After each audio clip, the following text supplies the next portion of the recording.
Êxodo capítulo 15, verso 1 ao verso 19. Eu gostaria de compartilhar com você nessa noite esse texto. Semana que vem, se o Senhor nos permitir, nós estaremos concluindo a nossa série aos Coríntios.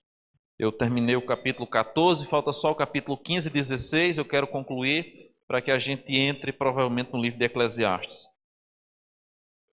Mas hoje vamos ler Êxodo capítulo 15, verso 1 ao verso de número 19. Segundo livro da Bíblia, livro de Êxodo. Todos acharam? Se tiver alguém do seu lado sem Bíblia, chegue perto, compartilhe com ela a palavra do Senhor. Êxodo capítulo de número 15. Diz assim a palavra do nosso Deus. Então entoou Moisés e os filhos de Israel este cântico ao Senhor e disseram: Cantarei ao Senhor, porque triunfou gloriosamente. Lançou no mar o cavalo e o seu cavaleiro. O Senhor é a minha força e o meu cântico. Ele me foi por salvação. Este é o meu Deus, portanto eu louvarei. Ele é o Deus de meu pai, por isso o exaltarei. O Senhor é homem de guerra. O Senhor é o seu nome. Lançou no mar os carros de Faraó e o seu exército, e os seus capitães afogaram-se no mar vermelho. Os vagalhões os cobriram, desceram às profundezas como pedra. A tua destra, ó Senhor, é gloriosa em poder. A tua destra, ó Senhor, despedaça o inimigo. Na grandeza da tua excelência, derribas os que se levantam contra ti.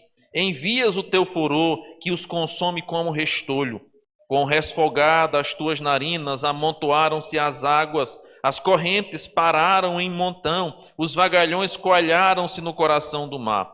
O inimigo dizia: perseguirei, alcançarei, repartirei os despojos, a minha alma se fartará deles, arrancarei a minha espada e a minha mão os destruirá. Cadê? Me perdi? 10, desculpem, irmão, desculpem. Sopraste com o teu vento e o mar os cobriu. Afundaram-se como chumbo em águas impetuosas. Ó Senhor, quem é como tu entre os deuses? Quem é como tu, glorificado em santidade, terrível em feitos gloriosos, que opera maravilhas? Estendeste a tua destra e a terra os tragou. Com a tua beneficência guiaste o povo que salvaste. Com a tua força o levaste à habitação da tua santidade. Os povos o ouviram. Eles estremeceram, agonias apoderaram-se dos habitantes da Filístia. Ora, os príncipes de Edom se perturbam, dos poderosos de Moabe se apodera de temor. Esmorecem todos os habitantes de Canaã. Sobre eles cai espanto e pavor. Pela grandeza do teu braço emudecem como pedra, até que passe o teu povo, ó Senhor, até que passe o povo que adquiriste. Tu introduzirás e os plantarás no monte da tua herança, no lugar que aparelhaste, ó Senhor, para a tua habitação, no santuário, ó Senhor, que as tuas mãos se estabeleceram. O Senhor reinará por todo sempre, porque os cavalos de Faraó, como os seus carros e com os seus cavalarianos, entraram no mar, e o Senhor fez tornar sobre eles as águas do mar, mas os filhos de Israel passaram a pé enxuto pelo meio do mar. Amém. Louvado seja Deus. Nós vamos orar nesse instante, pedindo que Deus fale ao nosso coração por intermédio da sua santa e poderosa palavra. Senhor, nós nos colocamos em tua presença nessa noite, com o nosso coração desejoso de ouvir a tua voz, de aprender a tua palavra e de cumprir os teus mandamentos. Por isso, Senhor, fala conosco. Essa é a nossa oração em nome de Cristo. Amém e amém. Há um cântico, ou melhor dizendo, há um dito popular que é repetido por nós, que quem canta os seus males espanta. Porém, eu costumo acrescentar a essa frase tão popular que não apenas quem canta os seus males espanta, mas também quem adora a sua alma consola. Porque cantar e ouvir canções é algo muito comum a todas as pessoas, mas a adoração, biblicamente, é algo muito restrito ao povo de Deus. Os cânticos as músicas podem ser entoadas e podem ser cantadas por qualquer pessoa, independentemente de sua fé, de sua religião ou de sua crença em qualquer coisa ou qualquer Deus. Porém, a adoração, ela é algo restrita ao povo de Deus. Lá no livro de Tiago, capítulo 5, verso 18, nós temos aquele famoso versículo que Tiago vai dizer: está alguém alegre? Cante louvores. Porém, está alguém sofrendo? Faça-se uma oração. E a Bíblia Sagrada, irmãos, vai equilibrar a nossa vida, dando-nos horas de sofrimento e horas de alegria. É a mistura mais agridoce que nós podemos encontrar ao longo de toda a Escritura Sagrada, de Deus agindo na vida do seu povo, permeando a nossa vida com alegria e com tristeza.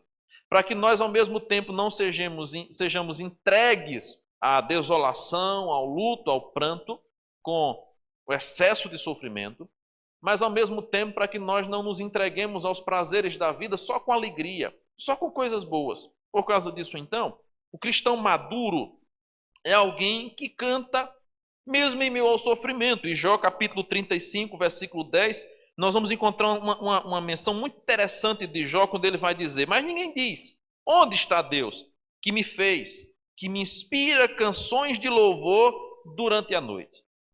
E aqui nós vamos então encontrar um texto onde o povo de Deus está agora cantando, mesmo em meio à passagem do deserto. O tão temido deserto, que durou 40 anos, agora é a razão do povo, ou agora é um dos lugares onde o povo de Deus está reunido e está adorando, mesmo em meio a ele.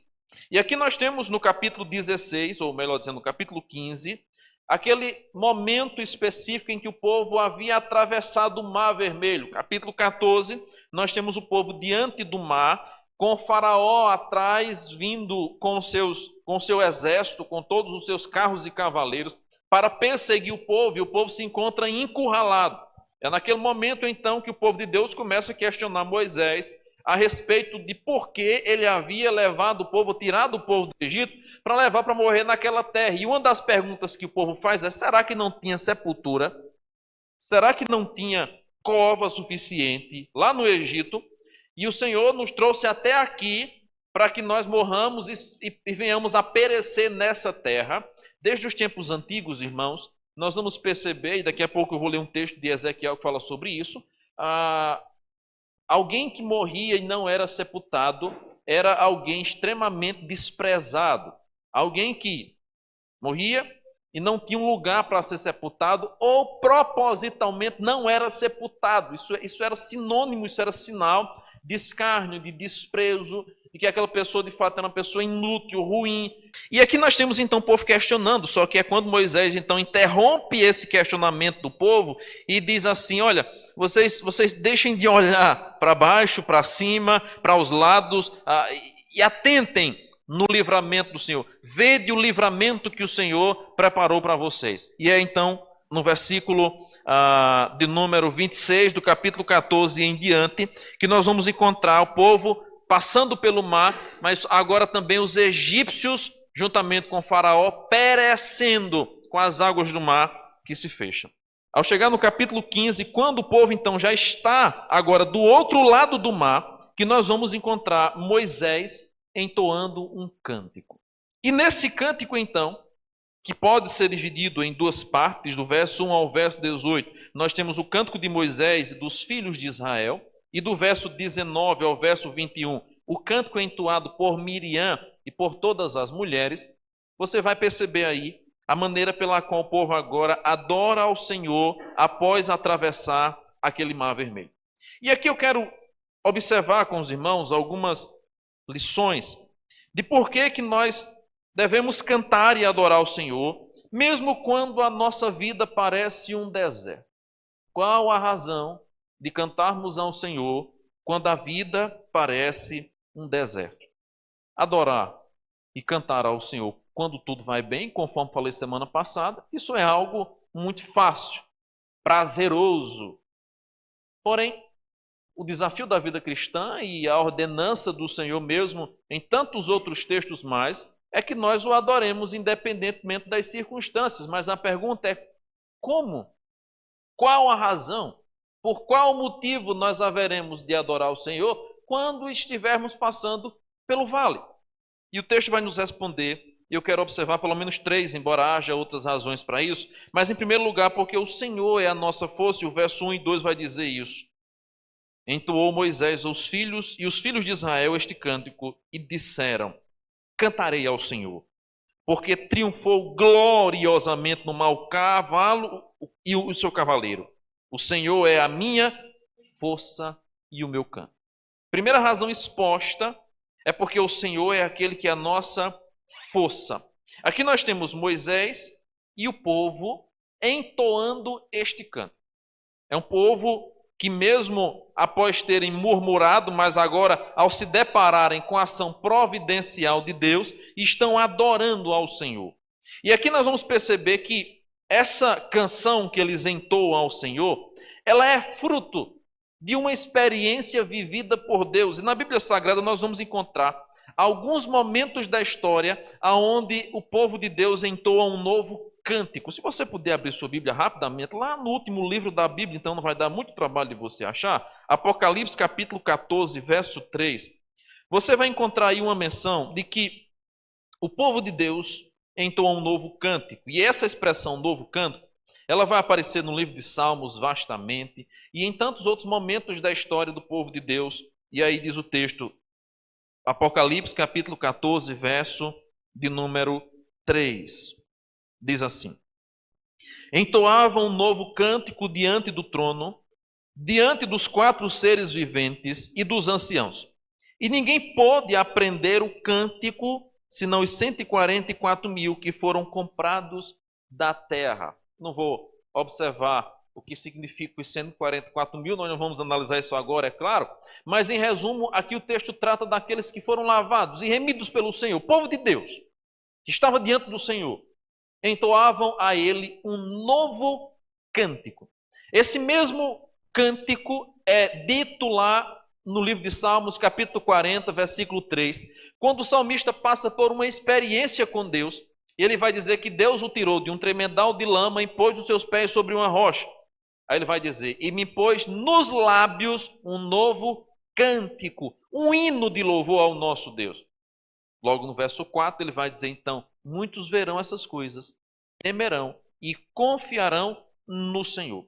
Portanto, quando a Bíblia fala sobre um novo cântico, está falando sobre um cântico entoado por aqueles que foram lavados e remidos por Cristo e que tiveram uma experiência com Ele. Não são pessoas que cantam por cantar, são pessoas que adoram porque experimentaram a salvação do Senhor. E o texto de Apocalipse fala sobre isso. Capítulo 15, então, de Êxodo, vai nos mostrar um momento em que o povo está cantando, porém, não pense que essa é uma canção comum, uma canção qualquer, uma canção de entretenimento. Nós podemos, irmãos, cantar naturalmente a título de entretenimento. Nós podemos sim. E nós cantarolamos desde a infância muitas canções, muitos trechinhos, muitos corinhos, por entretenimento, para desaparecer, para nos alegrar. Porém, a Bíblia trata a adoração como sendo algo muito específico e muito especial ao povo de Deus. É algo caro ao povo do Senhor, a adoração. E aí você tem, no capítulo 15, o povo cantando um cântico, porém esse cântico ele é um cântico experimental. E nele, você vai encontrar o povo adorando o Senhor, porque ele é a sua força e o seu cântico. Mas o texto vai nos mostrar também as razões pelas quais o povo está cantando. Ele triunfou gloriosamente. Ele triunfou gloriosamente. Aqui nós temos, irmãos, a força do Senhor, superior à força de Faraó, obviamente, que triunfa. Que triunfa. Por causa disso, então, o povo agora está reconhecendo a ação de Deus em meio à privação, em meio ao medo, em meio ao pânico, ao pavor, porque eles estavam diante do mar e Faraó estava perseguindo por trás. Mas agora eles contemplam que Deus de fato triunfou sobre Faraó. E aqui nós vamos encontrar esse povo adorando ao Senhor. E eu quero fazer alguns destaques aqui a respeito dessa menção, Deus é a minha força. De fato, Deus é a nossa força física, a nossa força espiritual, Ele é a nossa própria vida, porque lá em Atos 17, 28, Paulo vai dizer, nele nós vivemos, nos movemos e existimos como alguns dos vossos poetas têm dito. A razão pela qual Deus é a nossa força é porque nós vivemos por Ele, nós nos movemos por causa dEle e nós existimos por causa dEle. Deus também é o nosso cântico, é o motivo do nosso louvor. E o profeta Jeremias, num texto que nós já lemos aqui na nossa leitura dominical, no capítulo 17, verso 14, vai dizer: cura-me, Senhor, e serei curado. Salva-me e serei salvo, porque tu és o meu louvor. Tu és o meu louvor. Mas Deus também é a nossa salvação. A salvação do nosso pecado, a redenção da nossa vida condenada. E o profeta vai dizer também que eis que Deus é a minha salvação, confiarei e não temerei, porque Deus é a minha força e o meu canto, ele se tornou a minha salvação. De modo que o cântico que agora é entoado aqui é exatamente um cântico que reconhece que o Senhor é a nossa força. Mas em segundo lugar, a segunda razão pela qual nós cantamos ao Senhor, mesmo quando a nossa vida parece um deserto, é porque o Senhor, irmãos, é quem luta por nós. É o Senhor que luta por nós. Se você observar do verso de número 3 até o verso de número 10, você vai perceber agora a menção do texto bíblico, a ação do Senhor. Diz o texto: o Senhor é o homem de guerra. Primeiro fala que ele triunfou, que ele é o cântico e salvação. Agora, o Senhor é homem de guerra. O Senhor é o seu nome. E aí do verso 4 até o verso 10, você vai encontrar algumas ações de Deus na vida ou por favor daquele povo. Todas as menções que aparecem aí. E observe, o verso 4, o verso 7, o verso 8 e o verso 10 são ações que foram feitas por Deus e não pelo povo. Veja lá, verso 4. Lançou no mar os carros de Faraó e o seu exército. Essa não é a ação do povo, é a ação de Deus. Não foi o povo que teve esse poder, mas foi Deus que fez isso. Verso de número 7. Na grandeza da tua excelência derribas os que se levantam contra ti. Faraó era aquele que tentou levantar-se contra Deus quando o Senhor mesmo convocou o seu povo para adorar e ele ficou resistindo. Lá para as tantas, depois de um tempo, ele disse: olha, tudo bem, vocês podem ir, agora fiquem adorando aqui perto, tá? Eu quero ver vocês não podem ir muito longe não, fiquem por aqui. Sempre existiu ao longo da história do povo de Deus homens, governos, entidades que tentaram manipular e dominar a adoração do povo de Deus. E aqui nós devemos estar muito atentos a isso. Porque quem dita a adoração do povo de Deus não é o governo, não é o sistema, não é ninguém. Quem dita a adoração do povo de Deus ao próprio Deus é o Senhor, mediante a sua palavra. E no momento que Faraó tentou regulamentar isso, Deus então mostrou que quem mandava no Egito e em toda a terra era ele. Faraó não vai liberar o meu povo, não? Pois bem, eu vou lhe mostrar como é que se libera o meu povo. E Deus então envia a 10ª praga com a morte dos primogênitos e o povo sai do Egito, não apenas fugido, mas sai carregando muitos bens, ouro, oriundo dos egípcios, dos seus patrões, porque o povo agora começou a entregar, porque sentiram o peso da mão de Deus. Ai daqueles que tentarem impedir o povo de Deus de adorar. Ai daqueles que se levantarem contra a igreja do Senhor, contra o povo de Deus, que adora, que o busca, que quer exaltar o seu santo nome. Ai daqueles que querem tentar impedir a adoração do povo de Deus. Por causa disso, então, as ações que agora aparecem aqui são ações que mostram Deus atuando. O povo aqui foi totalmente passivo nisso. Deus é que age. Verso de número 8, nós encontramos uma menção interessante que diz assim: com resfolgar das tuas narinas. Aqui o texto vai utilizar daquilo que nós chamamos de antropoformismo. O que é isso? É quando o autor bíblico vai se referir a Deus, e ao se referir a Deus, para a compreensão humana, ele utiliza então de uma expressão que compara Deus com o corpo humano. Bem verdade é que Deus é espírito e Deus não tem corpo, a não ser a menção do seu próprio Filho. Seu Filho, sim, a segunda pessoa da Trindade, veio em carne, habitou entre nós fisicamente, corporealmente. Mas aqui no Antigo Testamento a menção é uma menção de Deus, que com resfolgada as suas narinas, ele é aquele que fez com que as águas se amontoassem. O que é isso aqui que o autor quer dizer?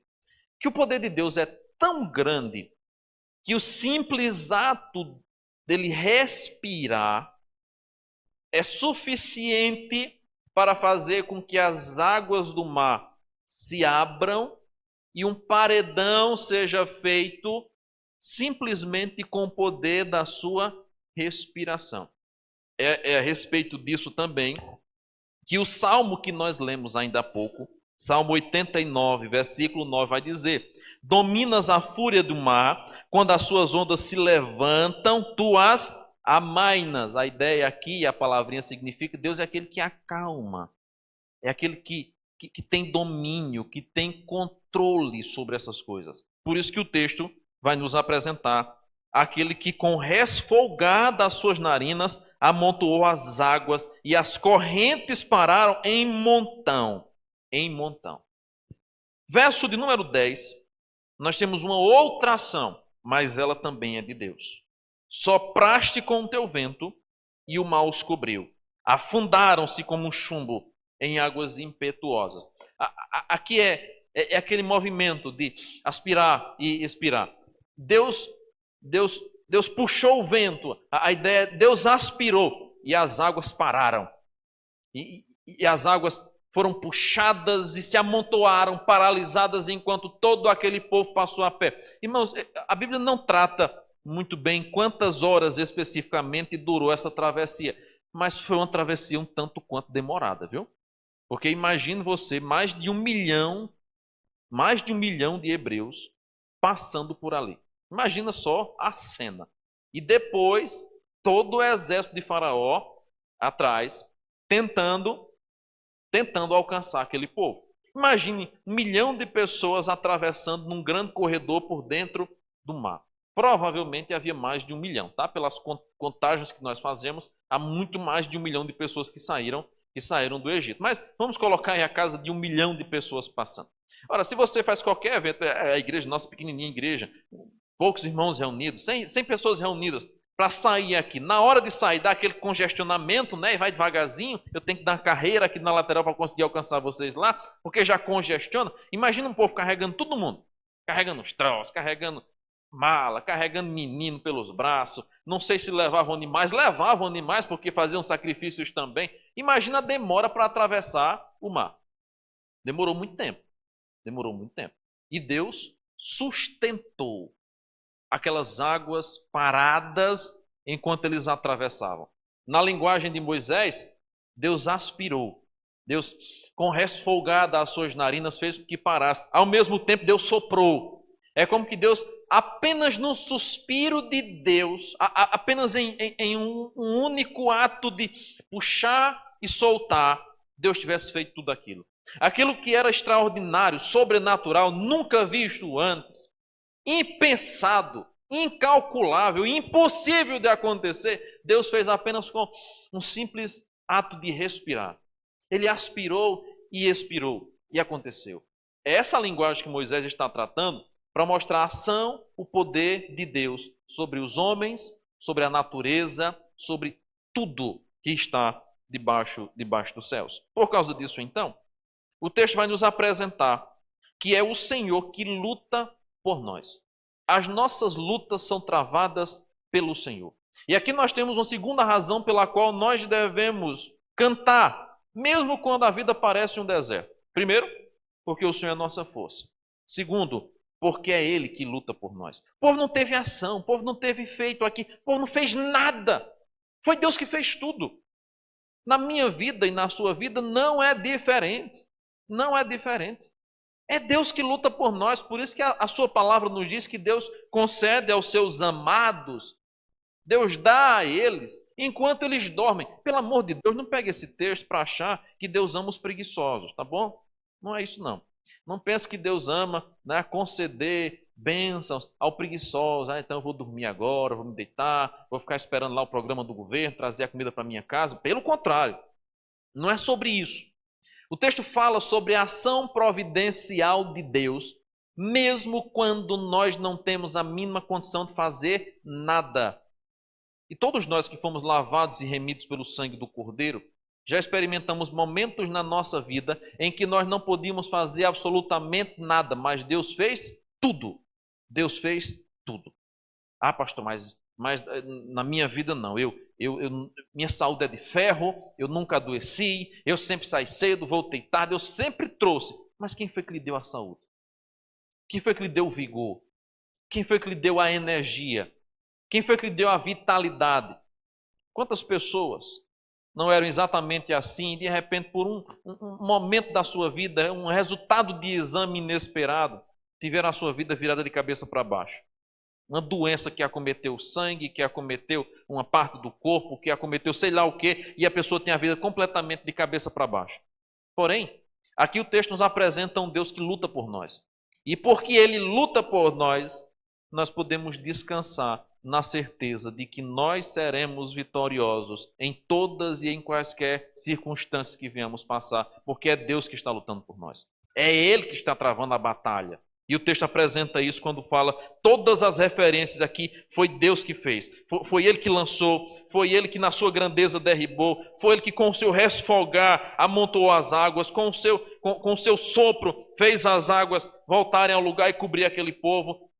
Terceira razão pela qual nós devemos cantar quando a vida parece um deserto, é porque o Senhor também é incomparável em glória. Veja comigo do verso 11 em diante, diz assim o texto: Ó Senhor, quem é como tu entre os deuses?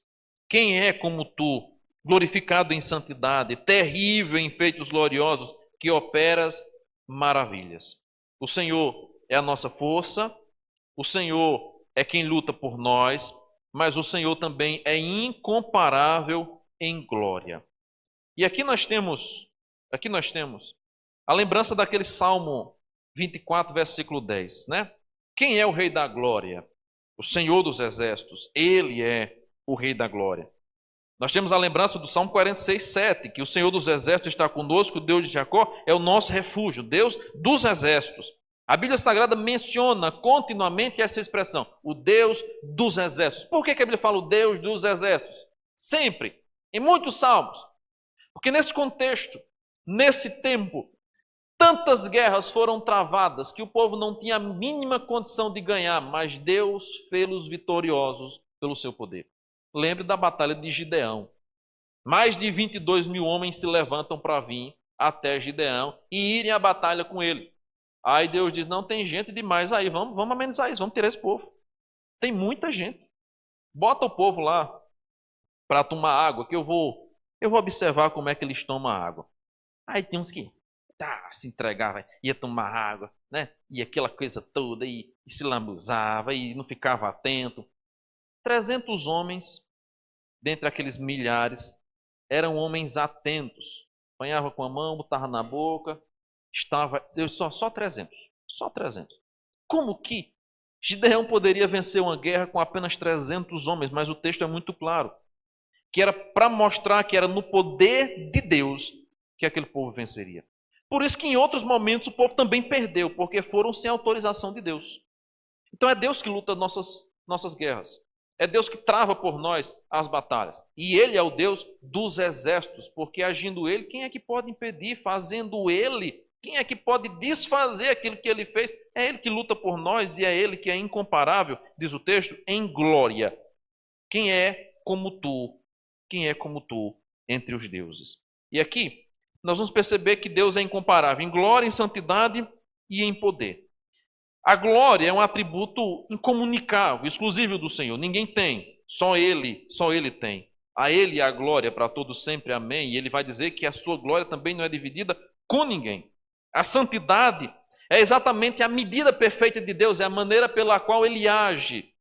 E o poder é para mostrar que quem domina não é Faraó. Eu queria que você abrisse agora um texto comigo, que está lá no livro do profeta Ezequiel. Ezequiel capítulo 29, verso 2 ao verso 6, em uma referência que a Bíblia Sagrada faz aí ao Faraó.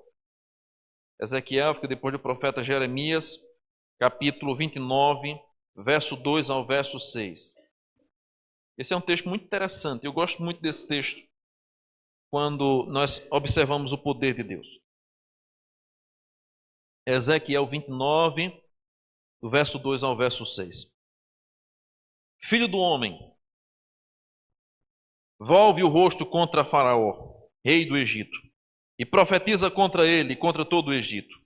Fala e dize: assim diz o Senhor Deus: eis-me contra ti, ó Faraó, rei do Egito, crocodilo enorme, que te deitas no meio dos seus rios e que dizes: o meu rio é meu, e eu fiz para mim mesmo. Mas eu porei anzóis em teus queixos e farei que os peixes dos teus rios se apeguem às tuas escamas. Tirar-te-ei do meio dos teus rios, juntamente com todos os peixes dos teus rios que se apeguem às tuas escamas. Lançar-te-ei para o deserto a ti e a todo peixe dos teus rios. Sobre o campo aberto cairás, não serás recolhido nem sepultado aos animais da terra e às aves do céu que te dei por pasto. Aqui você tem uma menção muito curiosa, porque, inclusive, um dos grandes livramentos que Deus já deu a Moisés, já no momento do seu nascimento, foi dos crocodilos. O rio Nilo é um rio conhecido por ser um rio que tem a maior espécie de crocodilo do mundo, chamado crocodilo do Nilo. Se você gostasse de documentário de bicho que nem eu, você vai encontrar muitos documentários sobre o crocodilo do Nilo. E aqui a Bíblia Sagrada faz uma menção histórica a isso. Porque já naquela época,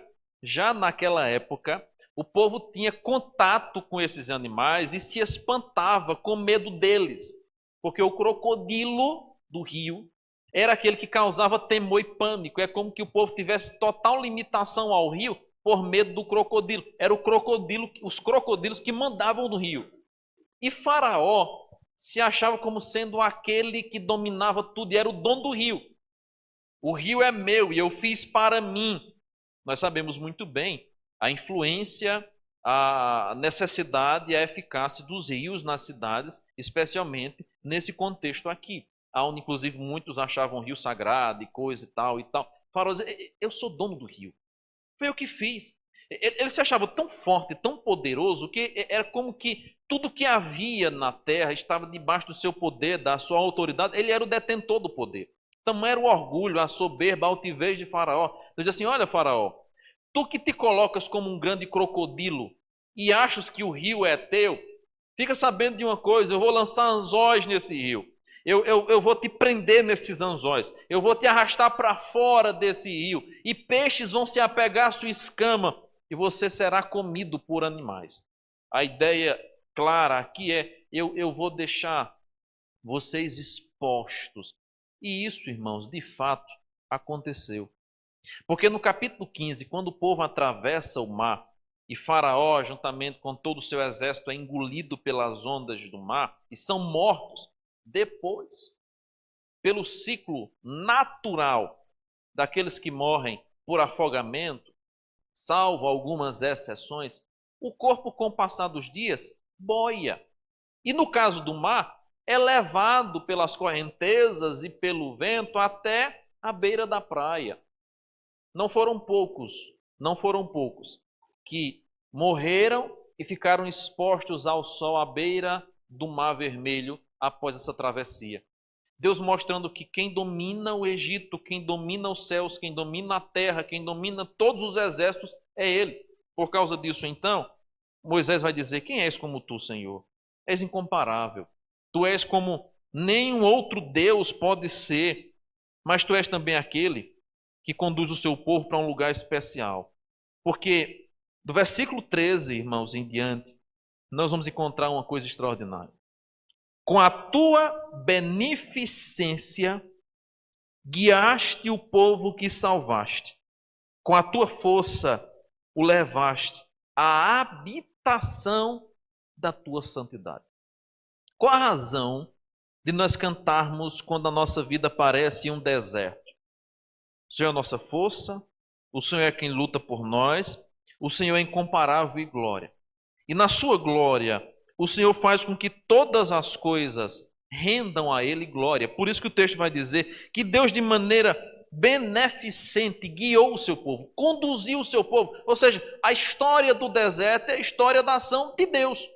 É Deus que nos leva ao deserto. E o profeta Oséias vai dizer isso, que Ele é aquele que nos leva ao deserto para nos falar do amor, para nos mostrar o seu amor, para nos mostrar a sua benignidade.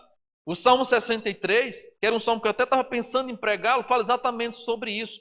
Quando a minha alma se apega a ti, meu corpo te almeja como terra árida, exausta, sem água. Só que Davi vai dizer, porque a tua graça é melhor do que a vida, os meus lábios te louvam. É exatamente para que nós possamos nos apegar ao Senhor que Ele nos conduz ao deserto. Porque quando nós então estamos no deserto, e percebemos que nós não temos condições, nem temos meios nenhum para nos sustentarmos, que Deus vai mostrar que quem nos sustenta é Ele, que quem nos conduz é Ele, e é Ele que nos guia, à sua habitação. E o texto vai dizer, a habitação da tua santidade. Continuando, o verso 14 vai dizer que os povos o ouviram, eles estremeceram, agonias apoderaram-se dos habitantes da Filístia. E aí o verso 18 termina dizendo, o Senhor reinará por todo o sempre. Amém. Deus conduz o seu povo a um lugar especial. De maneira então que nós podemos observar que o Rei Eterno, é aquele que concede ao seu povo proteção, provisão, mas também direção. Ele protege o seu povo, ele providencia tudo o que é necessário para o seu povo, mas ele também direciona o seu povo para a habitação da sua santidade. Por que devemos cantar? Porque nós somos um povo vitorioso. Sofonias capítulo 3, verso 14 e verso 15 diz assim, canta, ó filha de Sião, rejubila, ó Israel, regozija-te e de todo o coração exulta, ó filho de Jerusalém. O Senhor afastou as sentenças que eram contra ti e lançou fora o teu inimigo. O rei de Israel, o Senhor, está no meio de ti. Tu não verás mal algum. Os dois últimos versos de Êxodo 15, verso 20 e verso 21, que fala sobre o cântico de Miriam, essa parte do cântico. A profetisa Miriam, a irmã de Arã, tomou um tamborim e todas as mulheres saíram atrás dela com tamborins e com danças. E Miriam lhes respondia, cantai ao Senhor, porque gloriosamente triunfou e precipitou no mar o cavalo e o seu cavaleiro. Aqui nós encontramos Moisés e o povo de Deus cantando ao Senhor, Miriam e as mulheres cantando ao Senhor. Mas eu concluo então chamando a sua atenção para o local em que esse povo canta. Eles atravessaram o mar, irmãos, mas eles não estavam na terra prometida. Lembre-se disso. Eles atravessaram o mar e continuaram no deserto. Isso é um detalhe importante que nós devemos aprender. Porque a travessia do mar, por si só, foi extraordinária, sobrenatural, miraculosa. Só que teria um maior efeito se o povo atravessasse o mar e do outro lado do mar já tivesse a terra prometida. Mas é isso que acontece? Não. Era só o início da caminhada. Êxodo capítulo 15 é só o início da caminhada. Êxodo 12 tem o evento da Páscoa e o povo sai. Aqui está só iniciando a caminhada.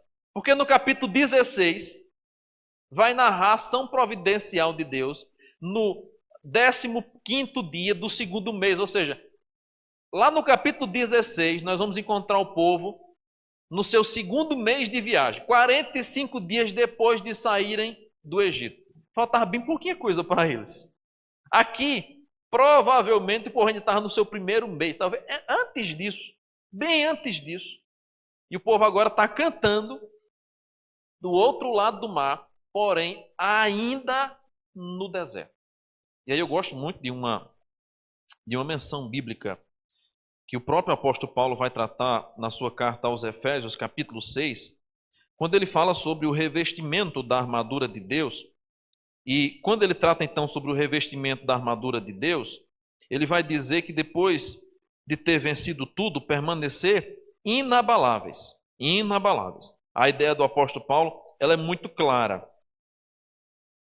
Revestivos de toda a armadura de Deus para poderes ficar firmes contra as ciladas do diabo.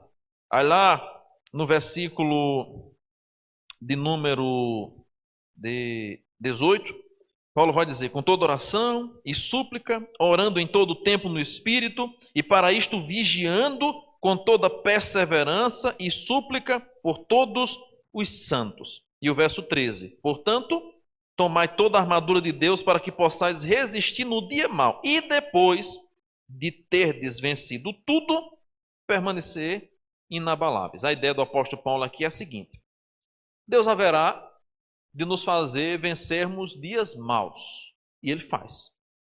Porém, quando vencerem o dia mau, estejam preparados, permaneçam inabaláveis, porque a nossa guerra ainda não terminou.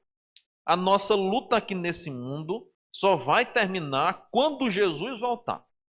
Enquanto Ele não voltar, ou nós não formos nos encontrar com Ele antecipadamente, nós haveremos de passar dificuldades e nós atravessaremos desertos nesse mundo.